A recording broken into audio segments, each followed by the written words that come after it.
Welcome to another episode of Make Mental Health Matter with the theme on Mondays as Mental Health Mondays, where I talk to guests who are either professionals in the mental health space, advocates of mental health, or those that live with or experience a mental health challenge. And as a reminder, if this is your first time watching, please make sure that you follow, you like, subscribe, hit down that button that says subscribe down below if you happen to be watching this on YouTube. If you're watching this on E360 or any of the TV channels, you can follow us or add us to your favorites list so that you don't miss another episode. And as a reminder, yes, because I usually always have guests. So this show goes live on Mondays at 11 a.m. Mountain Standard Time and Wednesdays at 7 p.m. Mountain Standard Time. And of course, I have incredible guests every single week, specifically for Mondays, those to be able to share their stories, their resources, what they have to be able to help you along your journey. And really, the whole point of Monday is bringing resources and information to you as far or centered around mental health and suicide awareness or prevention, and lots of other topics too. And then Wednesdays are really that place for us to showcase our warriors, those who have a story to share about whatever experience they have gone through. And that gives you two times that you can watch this show. So make sure that you're following along. And without further ado, I am going to bring up my guest for today, Marcella. Thank you so much for joining me. Thank you. Sorry, I was just closing a few things on my phone because I noticed a little freeze. I'm like, no. Oh, yeah, no worries. Well, thank you so much for joining, and we'll just kick it off. Please tell the audience a little bit about yourself. Well, I'm just really happy to be here, Kelly. Thank you so much for having me. I'm Marcella, and I am a psychologist. I specialize with eating disorders and body image issues and dieting. I've also had my own lived experience with anorexia in my teens and early 20s. And I lastly, yes, I'm in the office working with folks, but I'm also an advocate and an activist in terms of addressing like how eating disorders are viewed in our society, the way diet culture just intervenes and intercepts recovery, and all the kind of myths and thoughts we have around weight, around health, around what eating disorders are.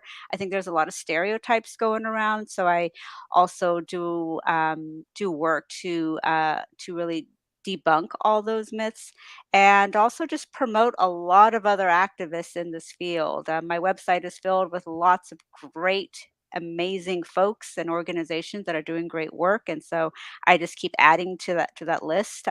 So, yeah, that's a little bit about who I am. Awesome. Well, I am very excited for the conversation today because it hits home, really close to home for my family. We had a family member who experienced an eating disorder, and I know this is a challenge, especially, I mean, I think across the age range, but I have heard more about youth and having eating disorders and with social media and all of those aspects. Mhm. So I'm really excited to have this conversation just more in depth. Like you said, what is an eating disorder? What does that look like? Like, what are those things that we think it is, but maybe it's different? So I'm curious, kind of, I guess the first question that is popping into my head when you say eating disorder, like, what does that mean? That's a great question, and I'm thinking. So I look at it as a spectrum, in that there is dieting, kind of this focus on must eat well, to some really dangerous medical behaviors that involve various and I don't really like to like list out all the behaviors, but just various behaviors that involve a lack of an intake of food, a manipulation with food, a ways to rid the food, and so there is a spectrum of behaviors where I feel an eating disorder comes in, or what is it? Because folks sometimes jokingly share like I have an eating disorder, and I get it, when folks share that, and then at the same time, like, well, I wish we wouldn't joke around that because it's not something to joke around. I mean, would you say, "Well, I sometimes kinda poke myself, because I'm feeling suicidal. So that's kind of funny, isn't it?" I'm like, "No, it's not funny." And for folks who have an eating disorder, um, there's a lot of pain there and a lot of suffering and a lot of shame. And when I work with folks with eating disorders, I think like many mental health struggles, illnesses, conditions, they're telling me that, like, my eating disorder serves a function in my life, and I have dealt with or dealing with a lot of pain, a lot of trauma that I can't deal with. So my eating disorder helps me manage, it helps me cope, it helps me avoid, it helps me make sense of something in my life that I can't seem to make sense of. It helps me feel like I have some agency in my life in ways that I don't have agency. Um, where I think we start to blend, or where the spectrum is that I think all kinds of manipulation with food is problematic. Mm. I think all the ways that we tell ourselves this is good food, this is bad food, this is healthy, this is not healthy, I shouldn't eat this, I should eat this. I think that's all problematic and concerning, actually. I mean, we live in a diet culture that just feeds us, pun intended, with that. Um, and I don't think we realize how damaging that is. When I speak with folks who don't have eating disorders, they do talk about like, but I have this relationship with food that I don't like, or yeah, I'm pretty hyper vigilant about what I am eating because I'm concerned about what's it going to do to my body. And folks do share sometimes like I'm concerned about my health, but there's a difference between, well, I'm concerned about what's it going to do to my body versus I'm concerned if I'm going to gain weight. Like there is like when folks share, like let's say you have an allergy, and you're like, I can't eat eggs because it's going to do X to me, then folks kind of share like, yeah, that's what I do. I am concerned and I don't eat eggs. And then you see like that's it. And I have friends who have allergies and like, yep, that's it. I don't eat it. And now I move on. But folks that kind of share like, I don't want to eat this because I'm concerned about my health because I don't want to gain weight. I notice there's a lingering with that. And I'm like, no, it seems like this conversation is not over, and that lingering and in your head is just kind of there chatting constant, that nonstop. So that's where I feel like, well, actually it is problematic even if you don't have an eating disorder. Where I feel like you start to have an eating disorder is when I I check for various behaviors, and these are starting to be very medically concerning. All restricting is medically concerning. Restricting when folks are saying like they have lowered energy, concerning. When folks start engaging in compensatory behaviors, concerning, because you are depriving your body. And in time, your body responds to a lack of nutrients, a lack of adequate food. Your body also starts to respond to that ongoing stress. So around food, and so that starts to that those start to be medical red flags. I ask folks too, like, how much is this relationship that you have with food taking over your life? And when it seems like it's really starting to take over and that it's very all consuming, a lot of decisions are made around it, then I'm like, okay, now we're getting into a place where this does feel, or this is really disordered eating. When folks share that they have unaddressed pain in their life, they have unaddressed trauma, depression, anxiety, that's when we also that's when I'm also seeing just concerns around eating disorder behaviors. And there are other aspects too that I want to talk about. But in a nutshell, I will say, like, when it starts to get medically concerning, when you're engaging in behaviors pretty regularly, when it interferes with your life, and when you're using it to kind of check out, avoid, numb, and there might be a reason for that. I'm not saying like don't do that, but I'm saying like then we are saying like, okay, there is an eating disorder here that needs to be addressed.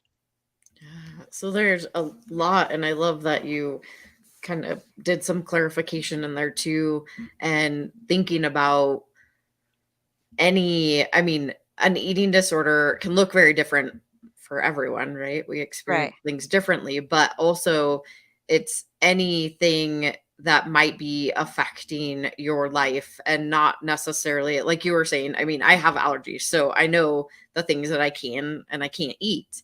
Right. I do sometimes say I'm on a seafood diet. I see food and I eat it. That's like the joke that I say. But that's not always true. I think somebody along the way told me that joke, and I thought it was silly. And so I absorbed it. But I know, like you just said, is that it's not funny to joke around if you do have an eating disorder or don't have an eating disorder, because you never know what somebody is going through or what they're experiencing, and excuse me, and how that could be really triggering to somebody. So I think it's important that you mention that. And also, there's different layers. There's a spectrum that really you have to look at what is really truly happening, Hmm. and is it affecting their life in a negative way, or what I mean, it could be what they may look at it is like in a positive light. They may think that what they're doing is they are having good eating habits, and it may seem to be better than what they may have experienced before. However, it could still be part of an eating disorder, which is really Hmm. interesting. So there's a couple things that popped up into my head. I would love for you, if you're open to sharing your story a little bit around anorexia. Sure. Um, I be I began to diet, wasn't content with my body around age 15. That's when behavior started coming in. By the time I was 17, I had full blown anorexia. I would say, though, like my story had similarities of what you might read as a stereotypical story with anorexia in terms of some perfectionism aspects, dieting gone wrong, so to speak. Um, but yet there were also like other story aspects that you often don't see in mainstream stories about folks who have eating disorders. My mother immigrated here from Peru, and my father is first generation Italian.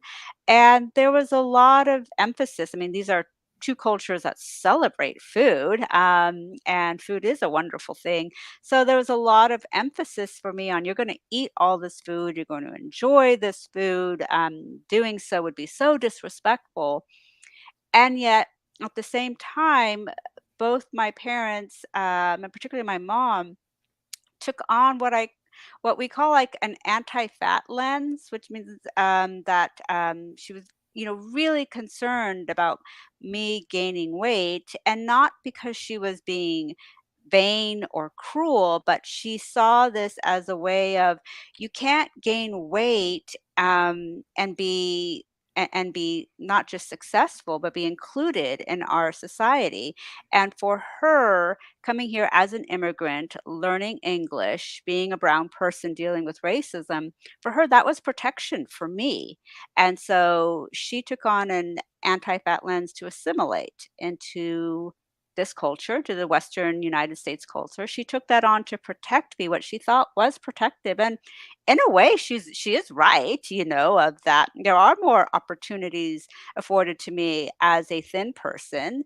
And she was concerned about the intersection with my race. So she legitimately had concerns. What she and others didn't realize is like the impact of taking that on and what it did for me, and that I couldn't make sense of what she was telling me, because it was like, you're going to eat all this food and yet you're gaining weight, and I'm really concerned about you gaining weight. I was 14, 15. I mean, how do I make sense of such a conflicted message to me? So I made sense. The only way I knew how was like, well, first I was very angry with that message, but I was also very confused. So my solution was like, well, then I'll just not eat.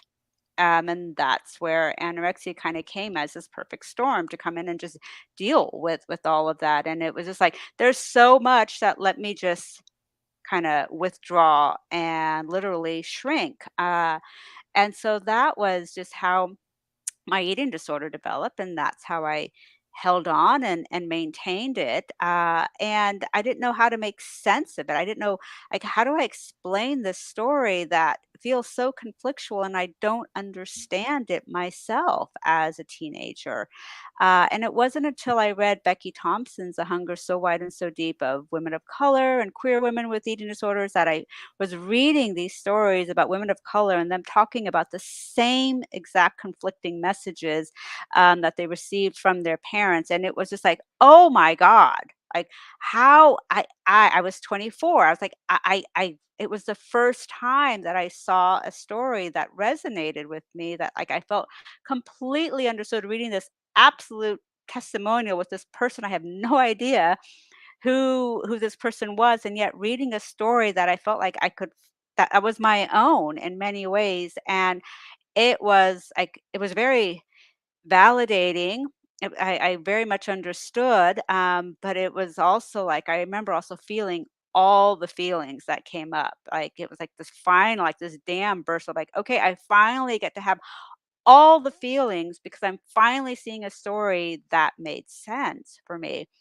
So that helped me in my recovery, and it did more than help me. I mean, it just completely validated what I was experienced, that I didn't feel like some not, either not some anomaly, but just also like feeling like on some level like I'm just some kind of idiot for having this story, or that makes no sense. Like, what is going on here? But and finally did. And so that, yeah, that helped me in my recovery. I will also say, because I held that story, and then it gave me the motivation. I was also afforded a lot of privilege of who I was. I mean, I was believed that I had an eating disorder because I was very emaciated. And so no one said, no one questioned that. I was at a university where there were eating disorder services, so I was able to access those services. I had the time and the financial means to pursue therapy and treatment. So I also wanted to say that, because of my privilege, I was able to recover. I was able to access treatment. I was able. People did believe me that I had an eating disorder. So there were many factors in place. Wow. Well, thank you. I mean, for sharing your story first and foremost, and just stopping eating. I mean, that obviously is not a good thing to have happen, but Yeah. having that culture in play, and having like what our parents say being kind of a factor of, well, I don't know if this is like good or bad, but I'm just going to stop eating. And that is not helpful. But I am glad, like you said, is that you had the means and the support to be able to go get help. And not everybody has that, but it is available, which I think is really awesome. And I would love to, we're going to do a short, quick commercial, but I would love to dive into that a little bit more after this commercial of what is out there for those that may be experiencing a mental health challenge. So we will be right back.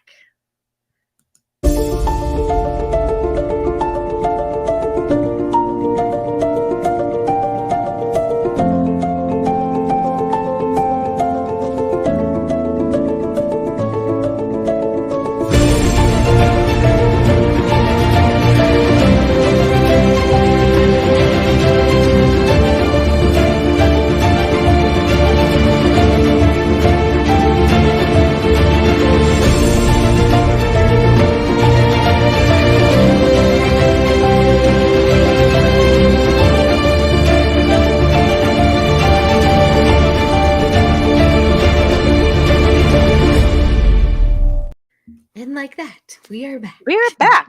Yes. If you just started joining us or tuning in, we are talking today about eating disorders and all things as related. And my special guest, Marcella, had just shared her experience and what she went through with anorexia and just stopping eating. So I would love to, as I kind of mentioned before we went to that break, is diving into what options are available. But before we do that, well, no, let's go there first. And then another thing popped into my head. So if if you are a person who has the means to be able to go into, say, a full treatment center or get the help that you need, there's definitely resources there. But there's Right. also those that maybe don't have access to those. And I'd love to hear a little bit of both. Where can people access these resources that you know of?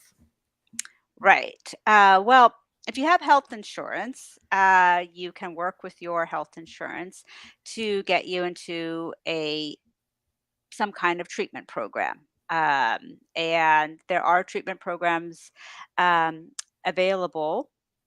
I'm speaking like just in the United States, and so there are various treatment centers available. Because of the pandemic, there are more online options available than we've ever had before. So that is a possibility for folks who have insurance. They have the means. They're able to work with their insurance or hospital. And sometimes you can just like call up at a treatment center. Like you could literally do an internet search, and there are various forms of residential intensive outpatient programs that a representative will work with you. So there's those that can that can access. If, let's say, you're not ready to make that step, and or you don't have insurance, if you go to my website, in the resource pages, there are various support groups that you can access. Maybe it's just like, I just need to talk with someone, or I need to talk with folks who actually get it. And so there are, on my website, there is ANAD, the Anorexia Association Disorder. They have various community groups. There is Liberating Jasper, also various community groups. There is Sage and Spoon, that have various groups for folks of color to join that group. There is Fed Up Collective, and these are community groups for queer and trans and non-binary folks. So there are some community groups that you can join. There's also it's not on my website, but you can look up, Eating Disorders Anonymous, and they have a lot of groups actually, and many of them are online. And that folks there can encourage you, can support you, to to further access means and ways for eating disorder recovery and or treatment. Awesome. Yeah, I mean, eating disorders were, I guess, not something that I hyper focused on prior to one of my family members experiencing an eating disorder. And I didn't realize how many resources there are out there, but also, I mean, I guess I knew in a way because being in the mental health space. And we also do a film festival every year with my nonprofit, which last year we got a couple films that were eating disorder based. We Oh, ended up, wow. yeah, we ended up showcasing one of them. And I think that was really eye opening for me, but also I, through somehow a gymnastics school found me, and they had brought me in to talk with their gymnasts and the parents specifically about eating disorders and identity type um, challenges that they were having with their gymnasts, because Mhm. it's it's a thing. And I don't know, so one of the questions that popped into my head: eating disorders, are they generally a learned behavior like in youth? Mm, that's a great question. I would say what I'm seeing more is that in youth, folks are sharing that they are learning eating disorder behaviors from each other. They are sharing that they're able to access various internet sources, whether they're websites or online groups or chats, with all the various means from Instagram to TikTok, that folks there these are folks at a place where they are living a life with their eating disorder, and they are sharing how they maintain it, what are kind of tricks of the trade to have one. And so folks do I've worked with some teens who have shared, like, yeah, I do sometimes access those. So that kind of those type of how-tos are available. Teens, youth access them, right? They can access them, and access them with a degree of sophistication. So I will say many times, yes, they're able to learn those behaviors. Other times, then this is where like diet culture can start to step in, or because folks also have shared, like, they have people in their lives that engage in dieting behaviors, engage in their own relationship with food.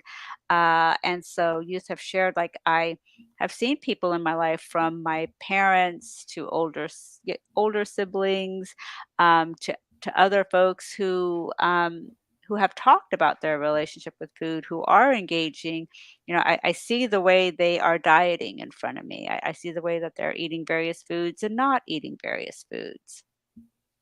Yeah, and that's, I mean, it sounds like, at least to me, it is this relationship with food and understanding where we're coming from individually and looking at it more in that aspect. Is it something that I'm trying to control because of maybe something in my past that has me in this, I guess I would say, negative type coping mechanism in a way? Or is it that I really truly believe that me eating this way is fueling my body effectively, and I choose to eat certain things based off of how my body is being fueled? Because I have heard multiple times that food is really energy for our body. And we have to be able to utilize it effectively for our brain and for everything to function properly. And if we're eating all the crap that, we have nowadays, your body won't be at peak performance. But like you were talking about, where's that line? Where's that line that it now goes more into an eating disorder versus just fueling our bodies? So that is interesting. Yes. Like on one end, that's a very individual question, and I will ask folks like only you can answer that question. And then there are just other like behavioral aspects, or noticing interactions. Like if you are avoiding food situations, avoiding social time with folks because of the food and or needing to exercise, you might want to take a look at that. Um, there I also feel like we can't talk about eating disorders if we're not also going to talk about food justice as well, in terms of access to foods. I mean, we label processed sugary foods as bad for you, and we really have this negative connotation with those foods. And I'm not sharing with folks like, yeah, you need to eat those foods all the time because that's what we're doing, but yet pointing out that one, when we start to label foods, it can turn into this like binary good foods, bad foods. And two, we also have to look at, well, of course we want access to all kinds of foods. And of course we want access to nourishing foods.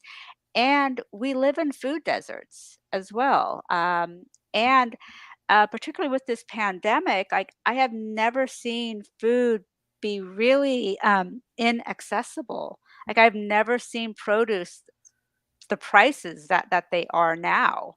And because my partner and I have financial means, I mean, she and I we're like, well, we buy the foods that we want to, but like we walk away like, wow, I've never had a grocery bill that big before. So it is yeah, also important to think about that.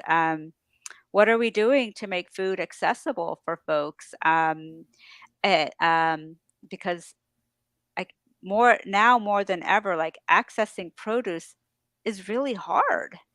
So there's there's all of that. And then asking folks like, look, when it comes to food and your choices, yeah, we want to be very curious about food and take in food that feels really nourishing to us, that gives us energy, that feels good and also tastes good. And also like our body changes and adjusts, and perhaps there are some foods that our body just doesn't really tolerate. And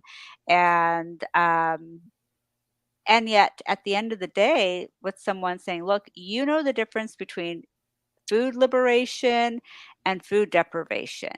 And if you're sharing with me, like, I don't eat gluten because I feel so much better, great. If that's working for you. But if you're just like, I don't eat gluten because it's bad, but I'm just going to say that I eat good, that I feel better, like, that deprivation piece is only going to catch up with you, because our bodies do not understand deprivation from the amount of food that we need to fuel ourselves. And also, we need food that we enjoy. Like food pleasure, it's not just a kind of trying to find the words.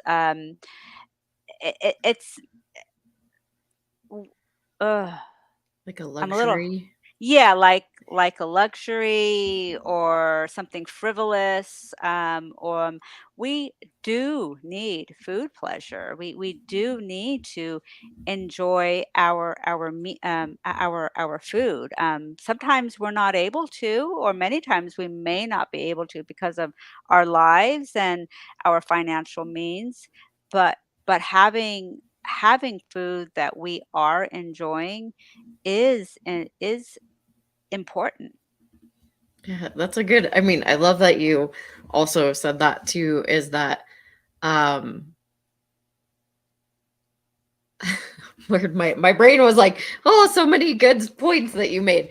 Um in a way, like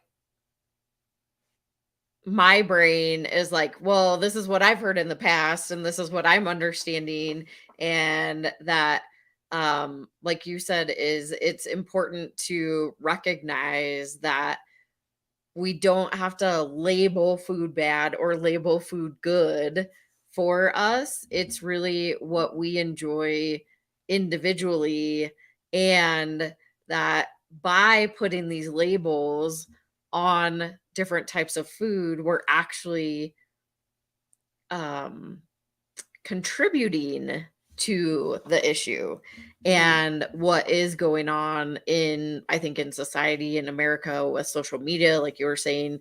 I mean, they can access how to's, which is pretty frustrating, especially I kind of look at it as, I mean, like suicide awareness is what I talk about all the time, and they mhm, have, or Google has gotten really good at eliminating any of those how to's on the internet. And now they more showcase the crisis centers, or do you mm, need help? This is where you get help, right? Why aren't we doing that with all the other things in society, right? Like, how can we play a role with searches and content and providing good information versus the negative or harmful information, and looking at it from mental health and eating disorders and all the other things that are coming up. That was just really interesting to me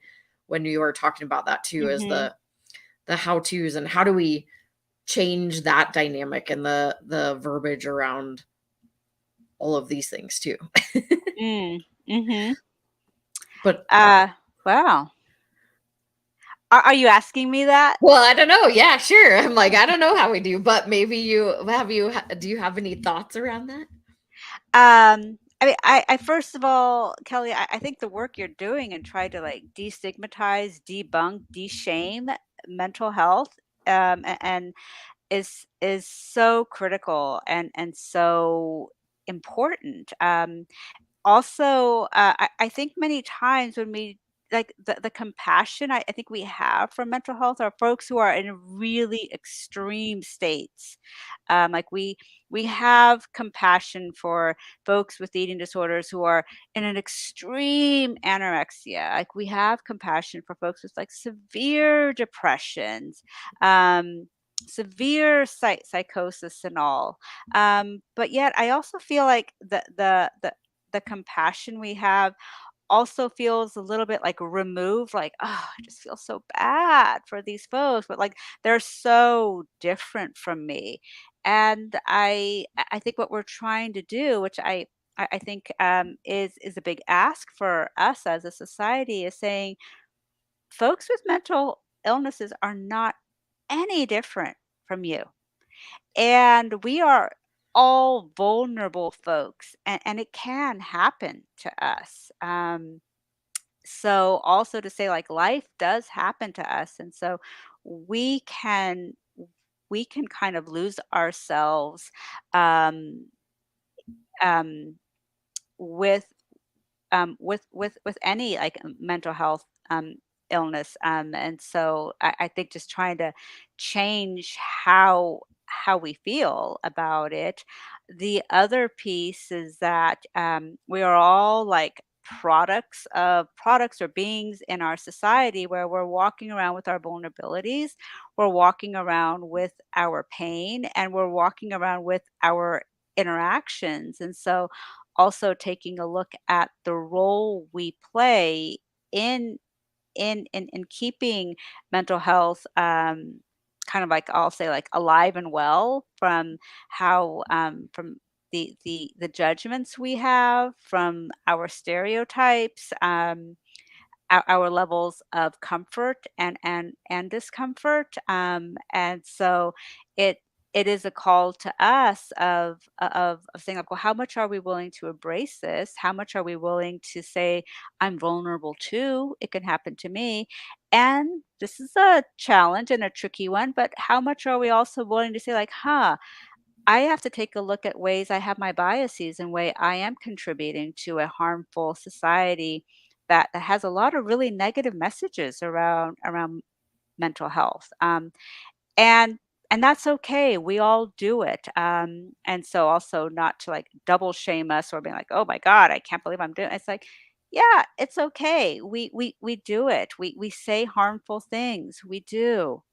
How can we not? We live in a society that just like we've been influenced by it. And so it is up to us to think about like, wow, I have to take a look at that bias, or I have to take a look at my word choices, or I have to think of how I interact with people in my lives around mental health and all aspects of and ways that I am insensitive and ways that I don't get it. And so um, so that I those are big questions, and asking folks to step up perhaps in a way that they've never done before. But I will say, like, but they're very achievable, and you might hopefully, but no, I'm going to say pretty confidently, yes, you would see like how liberating it is not to have to carry that around, and how connecting it can be, and perhaps and I would say, like, also with some degree of confidence that, like, I think it would really improve our recovery rates if we really began to normalize and embrace and really step in as a collective to really help folks, all of us, not just help folks, but to help all of us with our mental health struggles. Yeah, absolutely. No, I mean, the compassion and looking at how we can help individually as and then as a collective across the board, and what words are we using, what content are we putting out there, what um how are we showing up to the world, and how can we change that narrative. Mhm. um I am curious, so if you are a parent or if you are a family member, whomever it might be, your close friend, what is something that we can watch out for? Because, like you just said, is that we always look for those extremes. We're looking Right.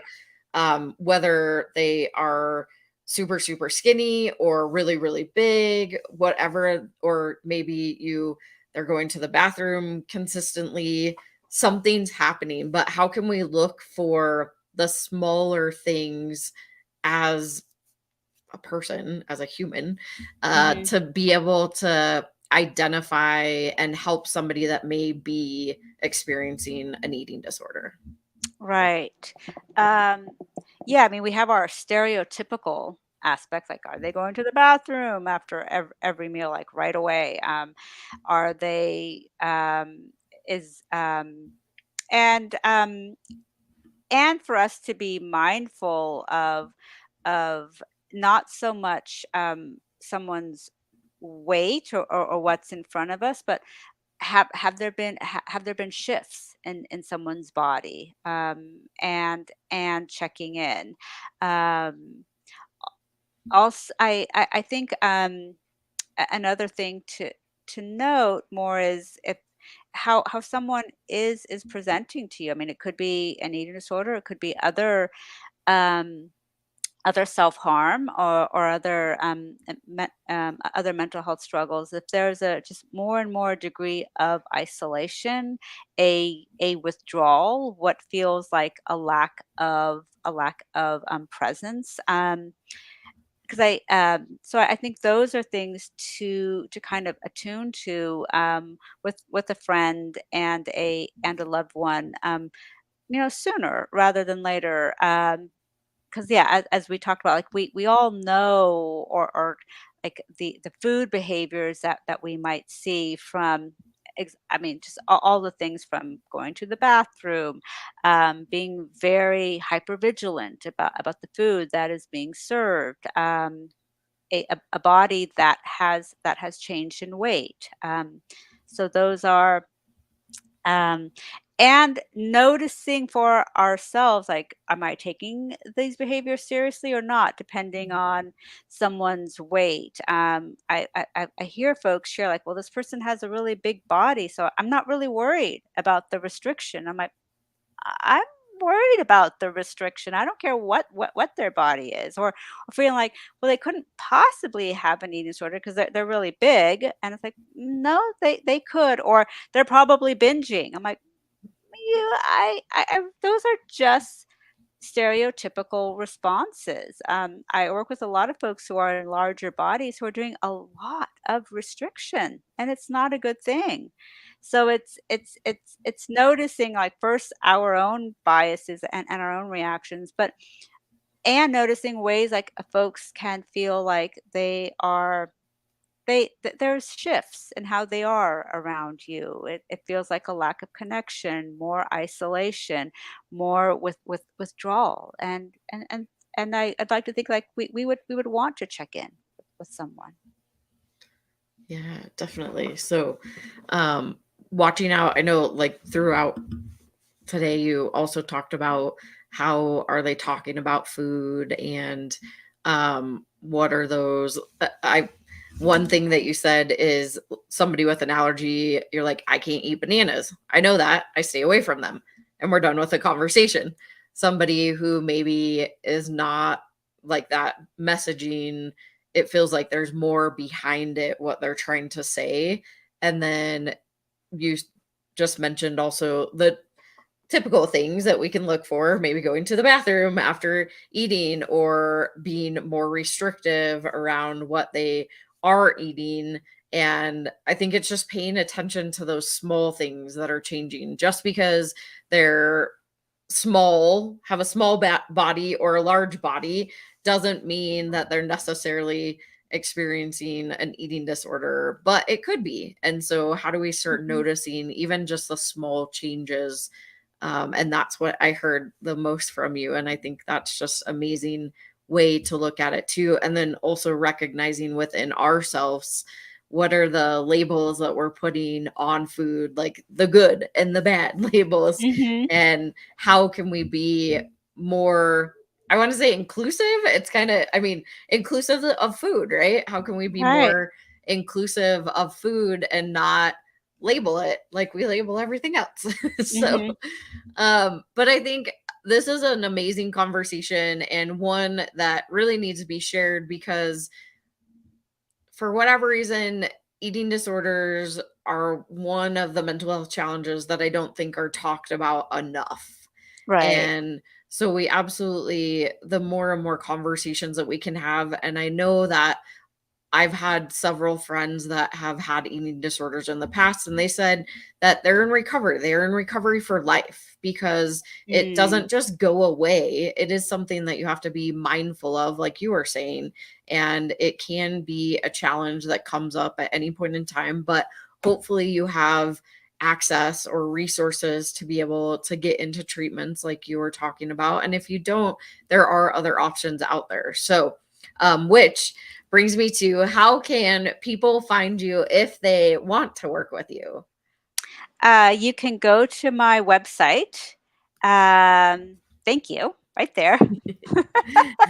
And I do a lot of trainings for folks for various clinics, various hospital settings, schools, university programs, and this is something I really I love doing, because it stimulates a lot of really great conversations, and so I often walk away from those trainings like many times I'm challenged myself, and I think it's just it's just so many steps in terms of trying to just raise the energy or raise the vibration of, like, how are we holding food and bodies in our society, and really stepping away from, like, well, there are eating disorder specialists and they're way over here, but that's not me. And I'm like, you will encounter eating disorders in your work and in your life. So it is not a, it's way out there. And so it's also raising